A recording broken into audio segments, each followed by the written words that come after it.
नमस्कार मित्र, स्वागत आहे तुमचं नवीन व्हिडिओमध्ये। आत्ता आपण आहोत ओणी बंदरामध्ये, दापोली तालुक्यात, रत्नागिरी जिल्हा दापोली तालुक्यातील ओणी गावात आहोत। म्हणजे माझं मूळ गाव आहे आणि आपण आता वाशिष्ठीचं विहंगम दृश्य बघतोय। मी नेहमीच वाशिष्ठीवर खुश असतो आणि वाशिष्ठीबद्दल नेहमीच भरभरूनच बोलतो, कारण माझं जन्मगाव आहे आणि तेवढंच निसर्गरम्य स्थळ आहे। आणि आज आपण आलो आहे वरोडकरवाडीत। आपण याच्या अगोदर राधाकृष्ण मंदिर देखील बघितले, भिवजी बाबाचं मंदिर बघितले, सतमाई देवीचं मंदिर, आमच्या ग्रामदेवतेचं मंदिर बघितले आणि आत्ता आपण आहोत वरोडकरवाडीत। तर वरोडकरवाडीत नवसरी देवीचं मंदिर आहे, मी तुम्हाला दाखवण्याचा प्रयत्न करणार आहे। नवसरी देवीचं मंदिर आहे आणि नवसरी देवीचं प्रथमतः तिथे एक दगडाचं स्थान होतं। दगडाला म्हणजे लोकांनी मानलेलं स्थान होतं, म्हणजे स्थानदेवता असते तशी एक दगड होता आणि तिथे झेंडे वगैरे लावले असते। तेव्हा आम्ही म्हणजे लहानपणी ज्यावेळेस मासेमारीसाठी यायचो त्यावेळेस विचारायचं सुद्धा, म्हणजे ही नवसरीचं स्थान। तर नवसरी स्थान म्हणल्यानंतर काही दिवसांनी तिथे मंदिर उभारावं अशी स्थानिक मच्छीमारांमध्ये आस्था निर्माण झाली आणि प्रत्येकाचं हे श्रद्धास्थान असल्यामुळे प्रत्येकाला कुठेतरी ओढ होते की हे तर मंदिर व्हावं म्हणून। आणि ह्या मंदिराचा उगम किंवा ही सगळी जी संकल्पना आहे, या मंदिराबद्दलची माहिती सांगणार आपल्या वरोडकरवाडीचे पाटील आणि अध्यक्ष मान्य श्री राजाराम वरवटकर। आणि आपण यांच्याकडनं ती समजून घ्या नक्की ही संकल्पना कशी सुचली, कारण स्थान मी सुद्धा बघितलेलं आहे। दगडाचं स्थान होतं आणि त्याला आता जे मंदिर बांधलं ते आपण मंदिर बघणारच आहोत। तर मित्र, हे मंदिर वरोडकरवाडीच्या अगदी मध्यभागी आहे। आजूबाजूला राहती घरं आहेत आणि दाट वस्ती आहे आणि चांगला व्ह्यू मिळावा म्हणून मी वरच्या दिशेने खाली पायऱ्या उतरत गेलो, जेणेकरून आपल्याला चांगला व्ह्यू मिळावा या मंदिराचा। कळसाची उत्तम रंगसंगती आणि मागच्या बाजूला दिसणारे विहंगम खाडीचं दृश्य अगदी मन मोहून टाकणारं हे दृश्य होतं। आणि संध्याकाळची वेळ होती, मी सूर्यास्तानंतर मंदिराजवळ गेलो। आतमध्ये गेल्यावर खाडीचं आणखीन विहंगम दृश्य तुम्हाला इथून सुद्धा बघायला मिळतं आहे। आणि या मंदिरात आल्यानंतर जेव्हा खाडीचं हे दृश्य बघाल, म्हणजे थोडंसं अगोदर आलो असतं तर खूप छान सनसेट बघायला देखील मिळालं असतं इथून, आणि तुम्हाला देखील दाखवता आलं असतं मला, पण मलाच उशीर झाला। आणि तरीसुद्धा मी जी काय संध्याकाळच्या रंगछटा दिसत आहेत त्या तुम्हाला या व्हिडिओमध्ये बघायला मिळत आहेत। आणि हे छान खाडीचं विहंगम दृश्य म्हणजे इथं आल्यावर म्हणजे असं वाटतं की हे मंदिरच पाण्यात आहे की काय, पाण्यातलं मंदिर असं म्हणू शकता। एवढं छान निसर्ग सौंदर्याने उधळण केलेले मंदिर।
या मंदिराबद्दलची माहिती सांगणार आहेत आपल्या वरोडकरवाडीचे पाटील आणि अध्यक्ष मान्य श्री राजाराम वरवटकर। ही संध्याकाळचं खाडीतलं दृश्य बघा। आणि आता आपण ऐकणार आहोत राजाराम वरवटकरांना। नमस्कार साहेब, स्वागत आहे तुमचं आमच्या व्हिडिओमध्ये। तर आपण आम्हाला या नवसरी मंदिराबद्दलची आपणास म्हणजे पूर्वीपासून असलेली माहिती याबद्दल थोडंसं सांगा। लहानपणापासून आम्ही जे मंदिराला म्हणजे आमचे आईवडील त्याच्यापासून आम्ही भजत आलो आणि हे नवसरी देवी म्हणजे आम्हाला नवसाला पावणारी, म्हणजे नवसाला पावायची आणि मग नवसाला पावता पावता असं की एक अचानक आम्हाला असं वाटलं की आपल्याला असं हे पडीव वाटतंय आपलं, ते देवस्थान आहे ना ते पडी उघड्यावर वाटते. हं. ते आपण सावलीमध्ये किंवा एखादं मंदिर असं बांधावं अशी आमच्या मनात संकल्पना बोलताना आहे. आणि नंतर 2-3 वर्ष त्याच्यात गेले आणि आम्ही मग काय केलं, तरुण पिढीला जवळ घेऊन सगळ्या गावातल्या लोकांचे विचारले, नवसारी बांधायचे विचार करून तिथे जे हे होतं दगड पाषाणी हं. त्याच्या पुढच्या बाजूला जरा नवसारी मंदिराला जागा नवीन निर्माण करून तिथे मंदिर बांधायचं. आणि मंदिर झाल्यानंतर आम्हाला म्हटलं तर मंदिरात मूर्ती कुठली बसवायची, तर आपलं कुलदैवत आहे ना तेच आपण तिथे मंदिर हे करू ना. हं. सगळ्यांच्या मताने ठरलं. त्याच्यानंतर मग आम्ही मंदिर बांधल्यानंतर सगळ्या नवसारी आमचं कुलदैवत होतं तिथे गेलो.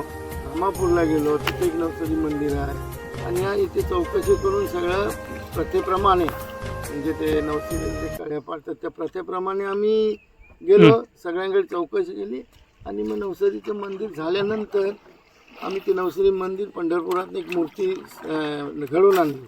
हं. आणि मूर्ती घडवल्यानंतर इथे भटजीच्या सहाय्याने त्यांची पूजा अर्चा करून जे उत्सव वगैरे असा उद्घाटन वगैरे करून मूर्तीची स्थापना केली. ओके.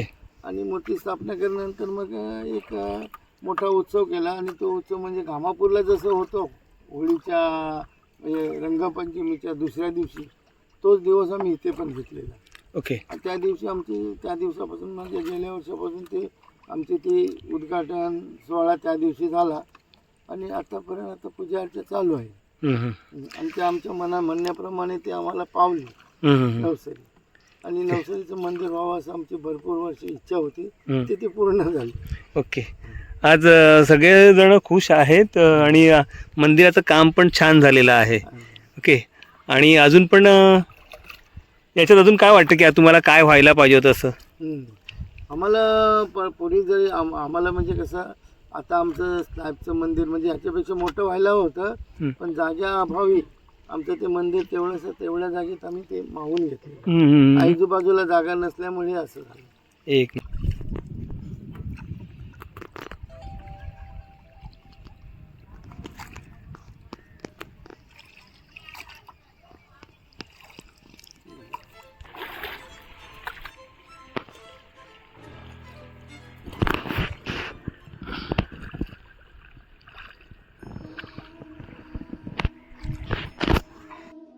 वरड प्रसाद, आता मला म्हणायचं की आता आपण याच्या पुढचा उत्सव जो सोहळा आहे ना तो दरवर्षी तुम्ही तुकाराम बीज म्हणजे रंगपंचमीच्या नंतर करणार आहात. हो. रंगपंचमी नंतर करणार आहात. हां, काय पुढच्या वर्षीचं नियोजन आहे पुढच्या वर्षी किंवा तरुणाईचा उत्साह याच्याबद्दल थोडंसं बोला. ह्या पुढच्या वर्षी जे आता ह्या दिवशी उत्सव झाला ना त्या दिवशीच परत आम्ही तसंच उत्सव करणार. आणि पण तो ह्या 3 दिवसाचा होता, 3-4 दिवसाचा. आता 1 दिवसाचा उत्सव दरवर्षी करणार. ओके. त्याच्यात मग भजनं काय डान्स बीन्स मिरवणूक वगैरे सकाळी निघणार, सांस्कृतिक कार्यक्रमाची रेलचेल असणार त्यात आणि पालखी मिरवणूक करणार असं. ठीक आहे. ठीक आणि आता जवळजवळ समुद्राच्या काठाला असल्यामुळे पाण्यातलं मंदिर म्हणून आता लोकांना पसंत पडलं आणि फेमस झालं. ओके. जरा पाण्यातलं मंदिर त्या भक्तीच्या वेळेला फुल पाणी भरतं आणि पाण्यातच दिसतं ते पूर्णपणे. ओके. ठीक आहे. ठीक आहे.